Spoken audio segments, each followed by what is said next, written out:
So, deep learning, it's everywhere. But how does it actually work? Under the hood, how do you really teach a machine to learn anything? Well, that's exactly the question we're going to tackle today. We're going to break down the fundamental ideas step by step to really demystify the core concepts behind these incredible systems. And really, it all boils down to this one huge question. How do you teach a machine to think? But the answer isn't just one giant leap. It's more like a story of evolution. It starts with a really simple idea, which then slams into a brick wall, and that leads to a breakthrough that changes absolutely everything. So, let's start that journey. All right, let's get into Act 1 of our story, From Lines to Layers. We're going to start at the very, very beginning, with the simplest possible idea of an artificial neuron, and just see where it leads us. Okay, so meet the perceptron. This is kind of the original, the most basic artificial neuron you can imagine. Its job is super simple. It looks at some data and just tries to draw a single straight line to split it into two groups.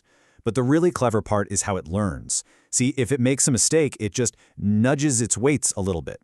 You can think of these weights as tiny dials that control the line's angle and position. It's a tiny adjustment to get a little closer to the right answer. A simple idea for sure, but a totally revolutionary first step. But, that simplicity, it comes at a cost. Take a look at the famous XOR problem on the screen. Go on, try it. Try to draw one single straight line that can separate the ones from the zeros. Yeah, you can't do it. It's impossible. This is what's called a linearly inseparable problem, and for the early perceptron, this was a total brick wall. The simplest neuron had finally met a problem it just couldn't solve. Okay, so if one line isn't enough, what's the next logical step? Right, why not just use more lines? And that is the core idea behind the multi-layer perceptron, or MLP. We just stack these simple neurons into layers. You've got an input layer for the raw data, these hidden layers in the middle to do the really complex work, and then an output layer for the final decision. But pay close attention to that nonlinearity step. That is the secret sauce.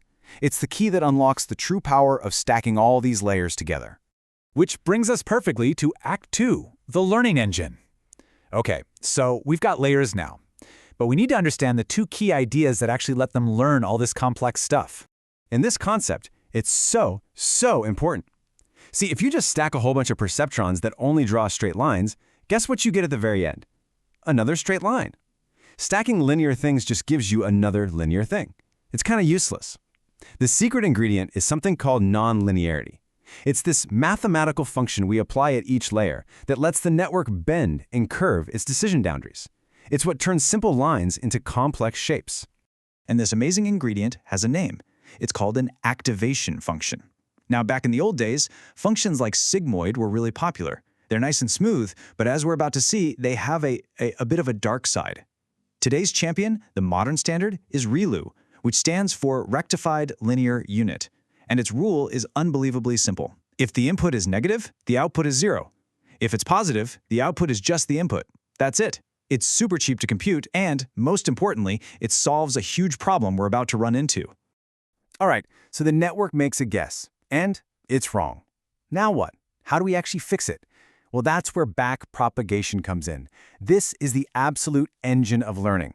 The best way to think about it is as a system for assigning blame. It starts at the very end with the final error, and it works its way backward through the entire network, layer by layer, calculating exactly how much each individual weight contributed to that mistake. It's this incredibly elegant and efficient way to tell every single tiny part of the network how to adjust itself for the better. And that leads us right into Act 3, the perils of depth. Because we've kind of established that more layers are good, right? Deeper is better.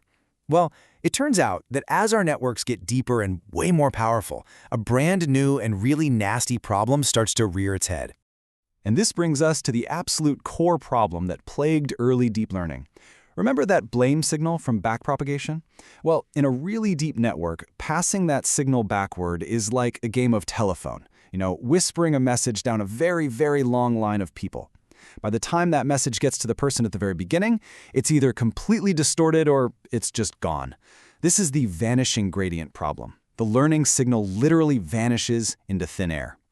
Or sometimes the exact opposite happens. The message gets shouted and amplified down the line, becoming a chaotic, exploding gradient. So why? Why does the signal just vanish? Well, the main culprit is often the activation function itself. Remember that old school sigmoid we talked about? Well, during backpropagation, we have to use its derivative, or its slope, to pass that blame signal backward. And here's the crucial issue. The maximum value of that slope is only 0.25.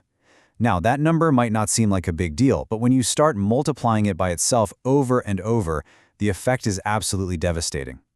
I mean, just think about it. As that signal passes back through just one layer, it's immediately cut down to, at best, a quarter of its original strength. After only 2 layers, we're multiplying 0.25 by 0.25. The learning signal has already shrunk to just over 6% of what it was. It is fading, and it is fading fast. And the final effect is just catastrophic. After just 10 layers, that learning signal is, for all intents and purposes, 0. I mean, we're talking a number around 0.0000001. And what that means is that the earliest layers of the network, the ones that are supposed to be learning the most basic, fundamental features, they get no feedback at all. They completely stop learning.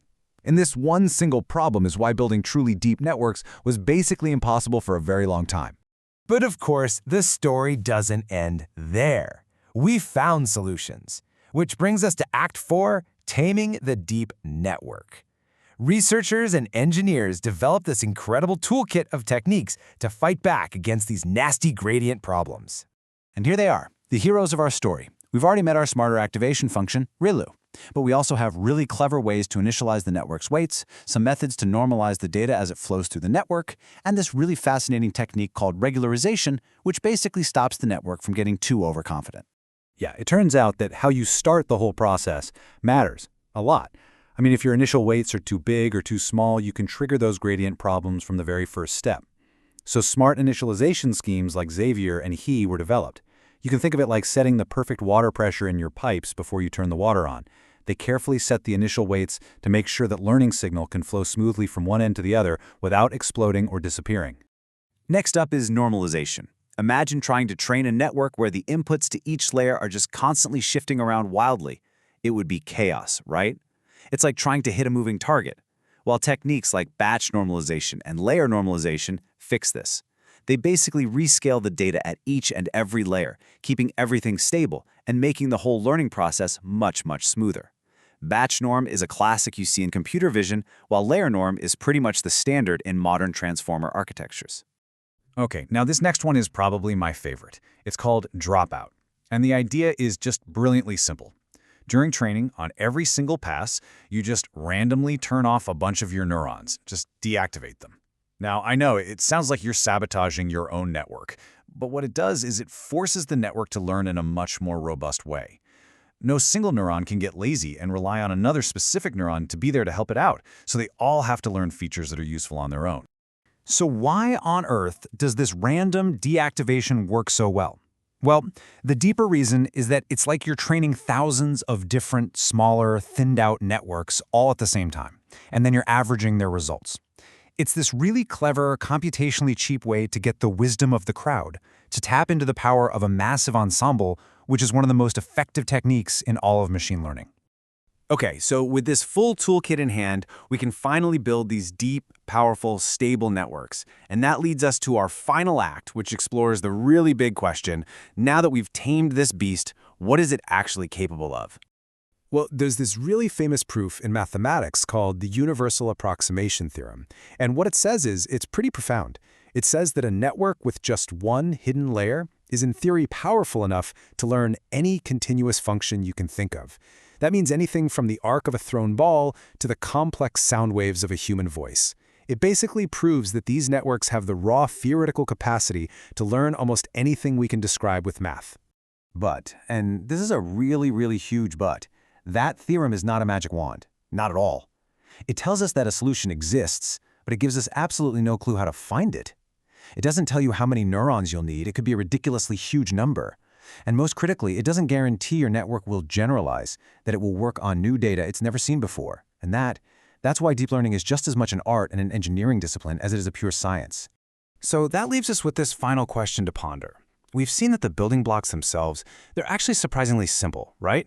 A little bit of multiplication, some addition, a simple if-then rule. So where does the true complexity, the real magic of intelligence, actually come from? Is it the specific architecture we build? Is it the massive amounts of data we feed it? Or is it the learning algorithm itself? The answer, of course, is probably some combination of all three. And figuring out that perfect recipe, well, that's the challenge that drives this entire incredible field forward.